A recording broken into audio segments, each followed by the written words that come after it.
خودداری کے لیے اپنے وسائل کی بنیاد پر بحرانوں کے خاتمے کے لیے پاکستان میں تمام اسباب موجود ہیں، لیکن کوئی بھی حکمران جو ہے وہ عزت، غیرت اور وقار کے ساتھ اقتصادی بحران خاتمہ کرنے کے لیے تیار ہے۔ اور ہم سمجھتے ہیں کہ اس وقت غریب کی حالت اور اس کی کیفیت جو ہے وہ ناقابل بیان ہو گئی ہے۔ سفید پوش طبقے کے لیے زندگی گزارنا ناممکن۔ اقتصادی بحران ایک بدترین شکل اختیار کر گیا ہے۔ IMF کی جو بدترین شرائط ہیں وہ عوام کے لیے ڈیتھ وارنٹ بن گئی۔ اس اقتصادی بحران کی ذمہ دار فوجی حکمران بھی ہیں، پیپلز پارٹی، مسلم لیگ اور PTI کے ادوار اقتدار بھی اس میں برابر کے شریک ہیں۔ ہر حکمران جو ہے وہ سود کی سرپرستی کرتا ہے، قرضے لینے کے لیے آگے بڑھ بڑھ کے قوم کو ذلت اور رسوائی سے دوچار کرتے ہیں۔ کرپشن اور کرپٹ مافیا کو تحفظ دینا حکمرانوں کا وتیرہ بن گیا ہے۔ بد انتظامی، بیڈ گورننس اور بدعنوانیاں جو ہیں وہ ملک و ملت کے لیے ایک تباہی کا باعث بن گئی۔ اس سے پوری قوم ابھی تک غم کے اثار سے باہر نہیں آئی، اور ہم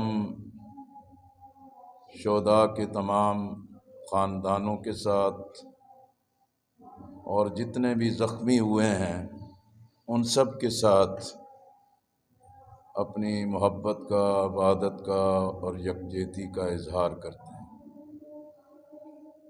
پاکستان اس وقت پھر ایک مرتبہ دہشت گردی کی لپیٹ میں ہے، اور انسان جان، مال، عزت کے معاملے میں غیر محفوظ ہیں۔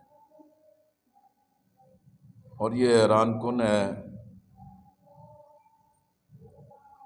کہ پولیس لائن جو ہماری سیکورٹی کی فرنٹ لائن ہے وہاں اتنا بڑا حادثہ ہو جاتا ہے، اور اس وقت سیکورٹی ادارے باہم دست و گریبان ہیں، اور یہ واقعہ مہمہ بنا ہوا ہے۔ اور ہم سمجھتے ہیں کہ دہشت گردی کے خاتمے کے لیے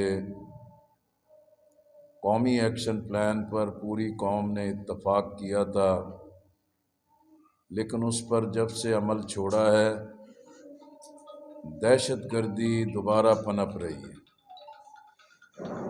جب ہمارے ملک میں سیاسی افراتفری ہے، اقتصادی بدترین بحران ہے، عوام میں ہر سطح کی بے یقینی ہے، تو اس خلا میں پاکستان کے دشمن اپنا کھیل کھیل رہے ہیں۔ افغانستان ہمارا ہمسایہ ملک ہے، ایران ہمارا ہمسایہ ملک ہے، تیسری طرف بھارت مقبوضہ کشمیر میں مظالم کے ساتھ پاکستان کے خلاف ہر حربہ استعمال کر رہا ہے۔ ہمارے ملک کی سیاسی افراتفری پاکستان کی دشمن قوتوں کو ایک پورا سہولت کاری کا موقع مہیا کیا۔ بحران اور ٹیکسز کا انبار یہ تجارت کو، صنعت کو، زراعت کو تباہ کر رہا ہے، اور ہم سمجھتے ہیں کہ بھی آج جو دہشت گردی کے ذریعے پاکستان کی دشمن قوتیں اپنا کھیل کھیل رہی ہیں،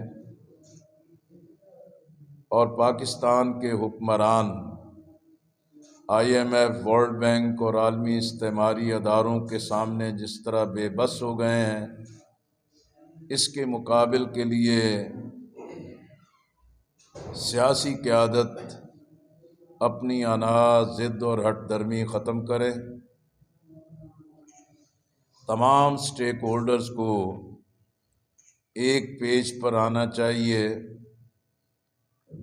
اور ملک و ملت کو اس بحران سے نجات دلانی چاہیے۔ انتخابات کا بگل بج گیا ہے۔ پنجاب اور خیبر پختونخوا اسمبلیاں توڑ دی گئی ہیں۔ PTI کے استعفوں کی منظوری کے بعد قومی اسمبلی کے انتخابات کی تاریخ کا اعلان کر دیا گیا ہے۔ پنجاب اور KP میں 90 دن کے اندر انتخابات کرانا آئین کی پابندی ہے،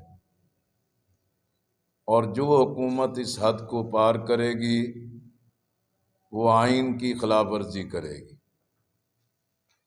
اسی طرح الیکشن کمیشن آف پاکستان کی ذمہ داری ہے کہ وہ 90 دن کے اندر پنجاب اور KP کے انتخابات کو یقینی بنائے اور اپنی ذمہ داری ادا کرے۔ جماعت اسلامی یہ بھی موقف رکھتی ہے کہ اسمبلی توڑنا، استعفے دینا یہ آئینی حق ہے، اور 90 دن کے اندر انتخابات کرانا یہ بھی آئینی پابندی ہے۔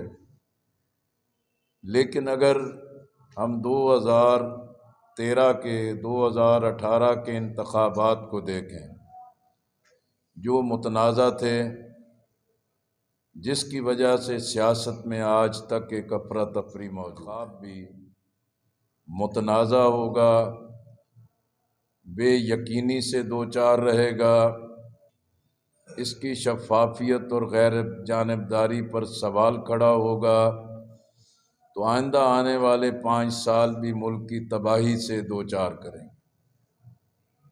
اس لیے ہمیں سپریم کورٹ سے، اسٹیبلشمنٹ سے، الیکشن کمیشن سے بھیک مانگنے کی بجائے سیاسی قیادت شعور کا مظاہرہ کرے، سیاسی قیادت ڈائلاگ کا دروازہ کھولے۔ سیاست بند گلی میں جاتی ہے تو نقصان سیاست اور جمہوریت کا ہوتا ہے۔ ایک وقت میں عام انتخابات کے لیے ساری سیاسی قیادت کو ڈائلاگ کے ذریعے اس بحران کا حل تلاش کرنا چاہیے، اور یہ المیہ ہے کہ ساری سیاسی اسٹار نیوز کی ویڈیوز دیکھنے کے لیے ہمارا چینل سبسکرائب کیجئے، بیل کے آئیکن پر کلک کیجئے تاکہ آپ ہماری آنے والی تمام ویڈیوز سے باخبر رہ سکیں۔